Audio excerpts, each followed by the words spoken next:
Polisi mulai menyelidiki dugaan sertifikat palsu dan pencucian uang dalam kasus pagar laut. Salah satu hal yang akan diperiksa adalah sosok kepala desa Kohot dan pejabat BPN terkait. Kami akan bahas polemik sertifikat palsu terkait pagar laut yang mayoritas berada di desa Kohot ini bersama dengan sejumlah narasumber. Ada Wakil Ketua Komisi 2 DPR RI Dede Yusuf, kemudian dosen pasca sarjana perencanaan wilayah dan kota Universitas Indonesia Hendrikus Andi Simarmata, dan mantan Kabar Eskrim Mabes Polri Susno Duaji. Assalamualaikum, selamat sore semuanya, apa kabar? Assalamualaikum, selamat sore. Waalaikumsalam warahmatullahi wabarakatuh. Terima kasih semua sudah bergabung bersama kami. Pak Susno, saya ke Anda dulu. Ini sudah ada sikap dari Mabes Polri bahwa sedang menyelidiki perkara ini dengan 2 pasal. Kita mulai dari yang pemalsuan sertifikat ini dulu. Menurut Anda, apakah sosok Kades harus menjadi orang pertama yang perlu ditelisik lebih lanjut soal ini? Baik. Pertama kita ucapkan selamat, ada kegembiraan bahwa polisi atau Polri sudah turun ya di belakang jaksa, walaupun terlambat. Karena ini gaduhnya ini sebenarnya karena aparat ya, aparat penegak hukum yang tidak merespon laporan masyarakat dan tidak merespon suatu peristiwa pidana di depan mata. Pemagaran laut, pensertifikatan laut, kemudian termasuk juga penggusuran. Nah, sudah dilaporkan sejak 2024 no respon. Laut dipagari no respon juga. Tapi sekarang sudah ada respon. Ini mungkin karena ada dukungan politik yang besar sekali dari DPR, dari Komisi 4, dari Pak Dede Yusuf, Ketua DPR Ibu Puan, dan dukungan dari Presiden. Nah, tapi pertanyaan yang belum terjawab, mengapa harus ada dukungan politik besar, dukungan dari pemerintah, dari presiden yang besar baru bergerak. Nah, pidananya bukan hanya kepala desa Kohot. Nah, pagar laut itu terdapat di beberapa desa yang lain. Diawali dari 263 dugaan pemalsuan, ya bagus. Tetapi lebih dari itu, ini ada penyuapan, ya, ada penyuapan. Kalau itu melibatkan orang BPN dan koordinasinya bukan ke KKP, ya. KKP itu ya masalah perizinan saja. Koordinasi yang harus dilakukan yang lebih besar itu adalah kepada ATR BTN dan kepada pemerintah daerah Tangerang. Nah, itu nantinya akan mengarah kepada tindak pidana korupsi. Tindak pidana pemalsuan itu tindak pidana umum, tindak pidana khususnya korupsi. Nah, nanti kita masih dengar-dengar kenapa belum turun juga dari lingkungan hidup, PPNS lingkungan hidup, karena ini merusak lingkungan hidup, pemagaran dan sebagainya, termasuk merusak mangrove dan sebagainya. Itu ancaman hukumannya besar sekali ya, puluhan tahun gitu. Nah, jadi kita apapun gembira ya, rakyat senang. Dan mudah-mudahan ini bukan hanya sekedar permen karet menyenangkan saja, sudah turun, sudah memeriksa, tapi betul-betul diperiksa sampai jadi tindak pidana, ditangkap, kemudian otaknya segera diterbitkan pencekalan, jangan sampai mereka itu lari ke luar negeri. Kan sudah jelas siapa yang masang pagar. Sorry saya potong di situ, tapi sesungguhnya kalau dari analisis Anda Pak Susno, sosok Kades Kohot ini bisa jadi pintu masuk untuk membuka pintu yang lebih lebar lagi terkait dengan perkara ini? Bisa, mulai dari Kades bisa, mulai dari yang masa pagar bisa, semua bisa. Tapi paling bagus memang dari Kades, tapi jangan Kades Kohot saja, ada beberapa Kades. Kadesnya, yang masa pagarnya, orang BPN-nya, orang Pemdanya, baru nanti si pembeli. Nah, pembelinya siapa? Kan anak perusahaan Agung Sedayu, yaitu perusahaannya Pak Aguan, dan perusahaannya satu lagi punya Pak Antoni Salim ya. Itu sampai ke sana. Jadi jangan hanya putus ya, nanti masyarakat tidak puas bahwa ini akan diputus kepada kepala desa Kohot yang akan menjadi korban. Tidak. Oke. Penyidik. Kang Dede, sejauh mana Anda merespons dari tindak lanjut dari aparat penegak hukum? Sudah banyak laporan dan ternyata dari pihak Mabes Polri sudah menindaklanjuti ini ke tahap penyelidikan. Ini hal yang dipandang sebagai angin segar atau ada tantangan baru di sini?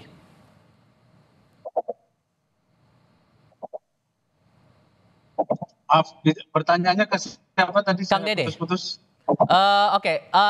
Dengan masuk ke tahap penyelidikan kasus ini di Mabes Polri, ini angin segar tidak menurut DPR?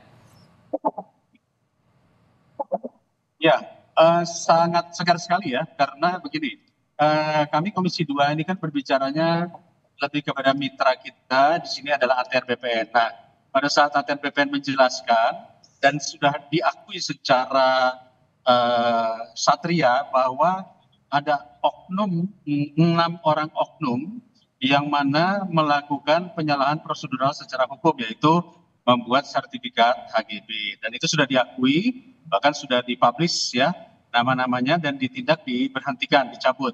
Nah, pertanyaannya adalah bagaimana, apakah bisa ATR BPN ini memberikan katakanlah tindakan hukum kepada sebutlah kepala desa atau perusahaan?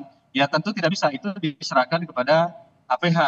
Nah, alhamdulillahnya dibantu dengan peran media, dibantu juga dukungan masyarakat, media sosial juga terus meliput, informasi-informasi ini akhirnya terus berkembang dan akhirnya dikatakan bahwa saat ini kepala desa tersebut kalau tidak salah tidak bisa dicari ya. Artinya kalau tidak bisa dicari, ini tugas APH untuk mencari, dan itu menjadi pintu masuk. Setuju, sepakat.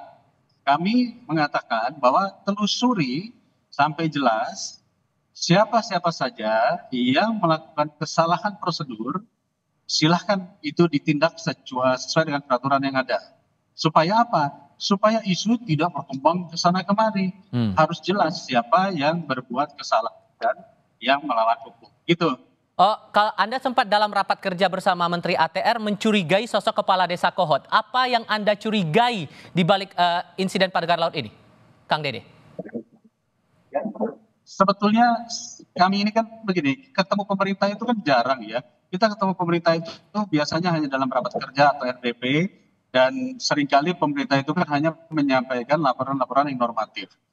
Informasi-informasi yang paling banyak justru kita kutip dari ya pembicaraan netizen atau media sosial. Banyak sekali tayangan-tayangan yang muncul di media sosial. Tetapi kan tentu kami tidak bisa menjadikan tayangan-tayangan itu sebagai bahan bukti. Kita selalu mengatakan diduga kok seperti itu, atau mungkin kita kelihatannya. Jadi dari situ saja itu sebetulnya adalah merupakan satu pancingan bahwa memang ternyata ada loh yang seperti ini memiliki katakanlah mobil, kendaraan yang seperti ini sebenarnya memancing, dan ternyata akhirnya benar kan, saat ini malah maaf, kepala desa tersebut dalam tanda kutip tidak berada di tempat atau menghindar. Ini saja membuka pintu peluang bagi aparat penegak hukum untuk terus melakukan pencarian dan juga melakukan investigasi.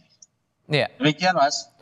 Bang Andi, begini, kalau melihat dari kasusnya ada upaya pemalsuan dari pembuatan sertifikat itu, menurut Anda ini permainan yang bisa dilakukan sendiri atau banyak pihak yang bakal terlibat dalam kasus ini?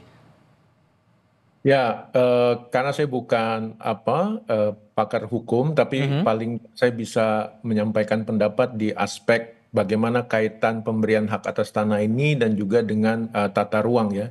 Jadi pertama tadi tentu di sini KKP maupun Dinas Kelautan Provinsi itu menjadi pihak yang satu katakanlah kecolongan ya, karena hak pengusahaan perairan pesisir atau HP3 itu harus melalui mereka. Ya, yang kedua, apakah kecolongan ini karena memang tidak tahu atau memang karena pembiaran. Nah, yang kedua tentu di bagian tata ruangnya. Walaupun sejak UU CK itu denda atau sanksi terhadap pelanggaran tata ruang itu mengecil gitu ya, terutama di pasal 74 itu denda untuk korporasi itu bahkan tinggal 1/3. Nah, itu mendorong memang adanya upaya untuk dulu adalah pro investasi. Jadi yang penting usaha masuk baru diberikan penyesuaian terhadap usaha tersebut. Nah, ini karena memang waktu itu UCK sangat pro sekali sama investasi. Nah, padahal syarat untuk melakukan ke fase itu adanya standard of compliance atau comply terhadap standar. Nah, si pengusaha maupun pemerintah harus paham betul dengan SOP. Sehingga kemudian dituntut tanggung jawab dan kewajiban dari masing-masing ketika hak itu diberikan. Sehingga sederhananya Anda merasa bahwa tidak sebatas pemerintah daerah saja yang bertanggung jawab, tapi sampai ke pemerintah pusat juga, begitu? Nah, justru di sini dengan adanya UU CK semakin ditarik ke pusat, ya pusat kemudian harus bisa memberikan banyak warna di sini ya. Karena sebenarnya dari desentralisasi itu tata ruang itu urusannya daerah gitu ya. Oke. Tapi karena kita ingin ada single reference supaya lebih cepat menang investasi, nah berarti di sini kita bisa belajar, oh ternyata pusat terlalu luas Indonesia untuk bisa menjangkau sendiri gitu, walaupun dengan bantuan teknologi. Satu sisi lainnya adalah ada dugaan pencucian uang juga di balik ini, Pak Susno. Pertanyaannya muncul, siapa bermain dengan siapa dan tujuannya demi apa sampai ada pencucian uang ini? Kita jawab nanti ya, usai jeda berikut ini. Sebelum kami lanjutkan diskusi, kami ajak Anda, Saudara, untuk melihat penelusuran dari jurnalis Kompas TV Benediktus Aditya dan Bodia Vimala yang mencoba untuk mengklarifikasi sejumlah isu kepada Kepala Desa Kohot Arsin. Salah satu yang ditemukan tim liputan yang menjadi sorotan adalah mobil mewah milik Kades Kohot Arsin di kediamannya. Kita simak. Ya, Saudara, sekarang saya sudah berada tepat di kantor Kepala Desa Kohot, di mana ini merupakan kantor dari Kepala Desa Arsin bin Asip. Kalau Anda bisa lihat di sebelah kanan saya, memang ini kantornya sedang ditutup begitu, sedang tidak buka. Dan terkait hal tersebut, saya mau mencoba mencari keberadaan rumah dari Arsin bin Asip. Kepala Desa Kohot Arsin mendadak viral usai kasus pagar laut Tangerang terbongkar. Kepala Desa Kohot sempat beradu argumen dengan Menteri ATR yang juga Kepala BPN Nusron Wahid soal status lahan pagar laut yang disebut Kades dulunya empang. Kepala Desa Kohot pun disoroti gaya hidup mewahnya oleh anggota DPR Komisi 2 Dede Yusuf saat rapat kerja dengan Menteri Nusron Wahid. Usai tak menemui Kades Arsin di kantor Desa Kohot, saya dan juru kamera Bodia Vimala kemudian bergeser ke rumah Kepala Desa yang jaraknya hanya 300 meter dari kantor desa. Saya mau coba bertanya terkait dengan keberadaan Arsin yang diduga beberapa hari ini menghilang begitu keberadaannya. Dengan keberadaan Kepala Desa Kohot Pak Arsin. Kalau dari Bapak sendiri yang sudah beberapa hari ini kerja begitu di sini, apakah Bapak mengetahui keberadaannya? Ya, kalau keberadaan Bapak Lurah Arsin untuk sekarang saya belum tahu ya. Karena tadi saya juga ketemu, itu sekitar jam 9 kebetulan beliau mau berangkat. Dia bilang, bang saya berangkat dulu, ya udah Pak, saya hati-hati, itu. Terus juga emang apa yang diberitakan oleh media itu bahwa Pak Lurah Arsin itu kabur, itu adalah berita yang nggak benar. Itu setiap harinya Pak Lurah itu ada di rumah. Banyak kabar di media juga soal kepemilikan salah satu mobil Jeep Rubicon punya Pak Arsin. Ini bisa dikonfirmasi terkait hal tersebut? Apakah memang sehari-harinya di tempat ini, di rumah Pak Arsin, Bapak melihat Jeep Rubicon tersebut? Kalau Jeep Rubicon itu sepengetahuan saya beliau itu kredit Pak. Ya, bukan beli kontan, kredit. Itu Pak ya. Ya kalau diberitakan oleh media itu kan mobilnya itu warnanya putih. Padahal beliau bukannya putih warnanya, warna hitam. Dan juga itu warnanya tahun tua, mobil second beliau kredit gitu. Kalau katanya memang baru, tahu sendiri Pak, harganya berapa duit itu mobil kayak begitu. Meski tak menemukan keberadaan Kepala Desa Kohot, Arsin dan mobil mewah Rubicon yang diduga dimiliki sang Kades, tapi satu mobil jenis sedan terparkir di garasi rumah Arsin. Saudara, saya mau menunjukkan kepada Anda, di mana di sini juga ada salah satu mobil yang dimiliki oleh Kepala Desa Kohot Arsin, di mana salah satu buah unit mobil jenis Honda Civic. Usai penerbitan sertifikat hak milik dan sertifikat hak guna bangunan di perairan Kabupaten Tangerang, Banten, Desa Kohot menjadi sorotan karena penerbitan sertifikat paling banyak terjadi di Desa Kohot. Kejaksaan Agung mulai melakukan penyelidikan atas dugaan tindak pidana korupsi dalam penerbitan hak atas tanah berupa sertifikat hak milik dan sertifikat hak guna bangunan di wilayah perairan Kabupaten Tangerang, Banten. Benediktus Aditya, Bodia Vimala, Kompas TV, Tangerang, Banten. Seketika hilang dari peredaran nih Bapak-Bapak. Oke, kita akan lanjutkan lagi diskusi. Pak Susno begini, karena ada dugaan pencucian uang juga di sini, analisis Anda siapa bermain dengan siapa dan untuk apa? Uang itu adalah uang haram ya, yang seolah-olah itu uang bersih, kemudian digunakan, bisa dibelanjakan, bisa ditransfer, bisa dihibahkan, bisa diapa-apakan lah. Seolah-olah uang itu asalnya tidak haram. Nah itulah yang namanya pencucian. Yeah. Nah ini misalnya dapat uang dari jual harta negara, itu kan kejahatan. Jual laut kan. kemudian duitnya banyak, seolah-olah duit itu bukan dari kejahatan menjual laut ya, maka dia belanjakan, belikan mobil, dia transfer, dia masukkan ke bank, dia kemana-mana lah, seolah-olah duit itu tidak haram. Itulah pencucian uang. Melacaknya gimana? Ya gampang. Tadi dikatakan kredit, ya kan tinggal dilihat aja belinya di mana, rekeningnya dilihat, rekening keluarganya dilihat, gampang sekali. Follow the money itu untuk membuktikan itu sangat-sangat gampang. Termasuk juga untuk membuktikan duit itu dari mana asalnya, siapa yang membeli tanah laut itu dibeli siapa. Oh, dibeli oleh si A. Saya yakin pembelian itu tidak dengan cash money, tapi dengan transfer gitu kan. Karena luasnya kan sekian ratus sertifikat meliputi sekian hampir 1.000 hektar. Nah itu kalau 1 hektar aja 30-50 juta itu udah berapa puluh miliar itu. Nah melacaknya gampang. Nah, jadi ini terjadi komplotan kejahatan juga bisa dilacak dari follow the money. Kemudian siapa yang terlibat bisa dilacak dan ancaman hukumannya cukup berat. Kang Dede, ini kan kemarin dalam rapat juga sudah disampaikan oleh Menteri ATR bahwa 8 orang sudah disanksi berat sampai dipecat. Menurut Anda 8 orang ini cukup untuk disanksi sedemikian atau ada orang lain lagi yang harus bertanggung jawab menurut DPR? Ya, kalau kewenangannya ATR BPN kan memang memberhentikan, memecat, ataupun akan memberikan sanksi. Kalau kewenangannya penegak hukum tentu bisa menggunakan pasal-pasal pidana. Nah, memang kalau di dalam ATR BPN itu pasalnya adalah perdata. Ya. Oleh karena itu, apa yang dilakukan saat ini, ya boleh dikatakan sudah sejalan sesuai dengan harapan yang diinginkan dari ATR BPN. Walaupun tentu kalau tadi kita sampaikan, apakah kita puas? Ya tentu belum puas. Apa cuma sampai situ saja, pasti pertanyaannya kan demikian.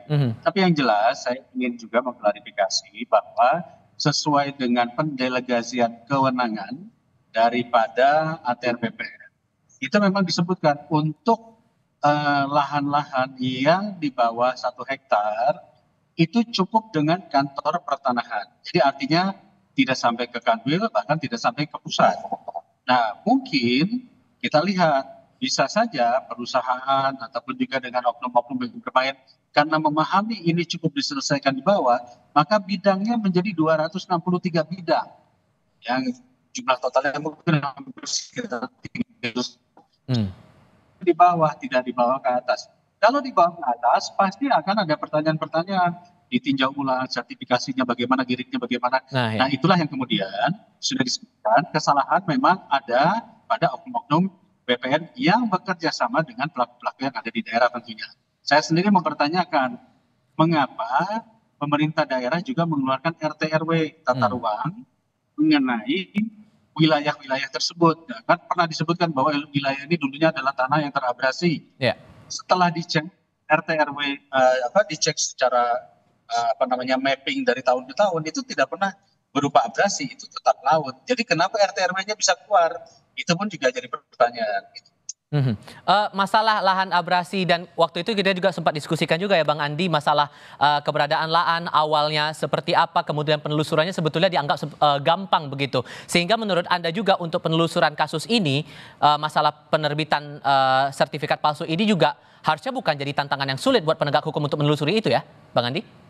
Ya betul. Jadi ini kan Pak Menteri juga menyampaikan terus berkembang kan ya. Tinggal sekarang bagaimana kita membuka data itu, menurut saya di tata ruang juga seperti Pak Kang Dedek sampaikan itu ada Jistaru, satu portal sistem informasi. Kalau yang baru dibuka kan yang Bumi ATR ya, sehingga kemudian ketahuan SHGB, SHM-nya di mana. Tapi kalau yang di tata ruang juga ada keterbukaannya itu di sistem Jistaru, bisa diakses juga. Nanti kan kelihatan di situ sejak kapan di rencana tata ruang wilayah kabupaten itu memang pesisir lautnya memang dimanfaatkan untuk kegiatan-kegiatan ekonomi ya. Jadi setahu saya di Perda Kabupaten Tangerang itu juga sedang mengalami PK peninjauan kembali. RT/RW Provinsi 2023 sudah diperdakan. Dan jangan lupa ada Perpres RTN KSN Jabodetabek Puncur tahun 2020, Perpres 60. Nah nanti tinggal dilihat sinkronisasi dari Perpres itu ke Perda provinsi dan Perda kabupaten ada perbedaan atau tidak.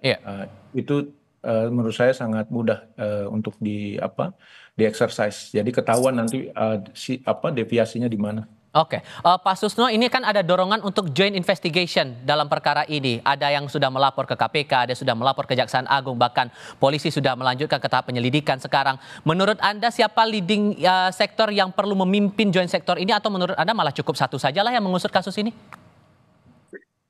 Jadi kejahatan di sini pertama ya kita mulai dulu dari kejahatan umumnya, yaitu pemalsuan, suap, ya, kemudian memasukkan keterangan palsu dalam dokumen, kemudian menjadi korupsi lingkungan hidup, kemudian undang-undang tentang pesisir dan pulau-pulau kecil ya. Nah ini ada PPNS, ada juga Polri, ada juga Kejaksaan dan KPK yang bisa korupsi. Nah sesuai dengan undang-undang KPK untuk korupsinya itu makanya yang memimpin KPK, yang mengkoordinir. Karena KPK tidak bisa menyidik tindak pidana umum, maka tindak pidana umumnya disidik oleh Polri. KPK dan Kejaksaan juga tidak bisa menyidik tindak pidana lingkungan hidup, maka tindak pidana lingkungan hidup tetap disidik oleh PPNS lingkungan hidup.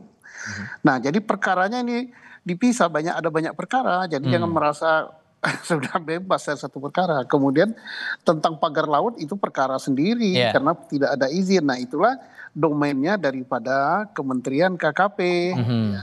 Itu mungkin denda dan dicabut izin, tapi izinnya nggak bisa dicabut, yang dicabut pagarnya gitu. Oke, poinnya semua harus seiring sejalan untuk bisa menegakkan keadilan di balik dengan kasus ini. Pak Susno Duaji, terima kasih. Bang Andi, terima kasih. Kang Dede Yusuf juga terima kasih sudah mau berdiskusi bersama kami. Selamat sore semuanya. Assalamualaikum. Sore. Selamat sore Kang Dede, selamat sore Pak Andi.